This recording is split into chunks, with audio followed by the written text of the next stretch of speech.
Alright, welcome back to a Pontiac build, and it's Thursday, but I'm off tomorrow, so I'm going to work out here for a while. But I did get the rubber, or the conveyor belt, body shims underneath the front of the body, and I also shimmed up the core support. So now that this is kind of sitting where it's supposed to be, I have the old fender well panel here, and I do believe I'm just going to go ahead and make a new one. I'll use this as my template. I'm trying to decide where I kind of want to do some stuff, because I'd like to put some dimple-died sections in it to add some different style to it. But I think I'm going to do one here and maybe a couple down here, or I thought about just doing a couple up here just to add something different to it, but we'll see where it goes once I get it all cut out and start getting it made. So I'll start on that and let's see how far we get.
I would like to go ahead and point out the fact that I messed up and I got excited because I was ready to try this dimple die, and I drilled the wrong hole.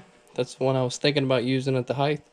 Decided against it, and I was supposed to just do those back through there, following the radius and then go and continue out straight. But hey, you know, I messed up and there's no going back, and I really don't have the spare metal to make a new panel.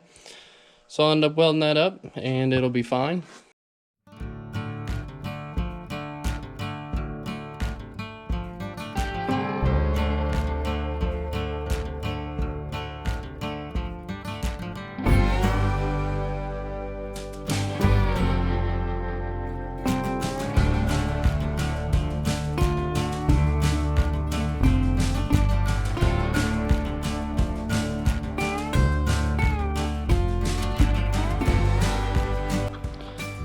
Alright, and that's how it looks after it's all been dimple dyed. Once again, since I messed it up, it looks like poo, but hey, if I wouldn't have messed it up, it would actually look pretty darn good. But I'm going to go test fit it up on the car and see how it looks.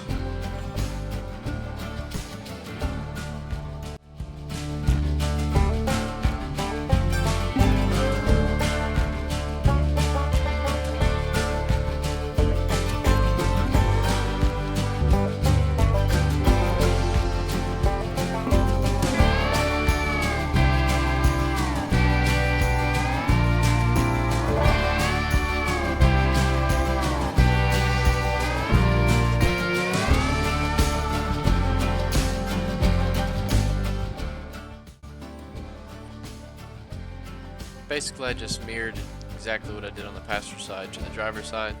The back edge lip was a little different, but it was basically the same shape. And you can see I mirrored the dimple-died section as well. But that is it for today's video. Thank you for watching. Stay tuned for next week.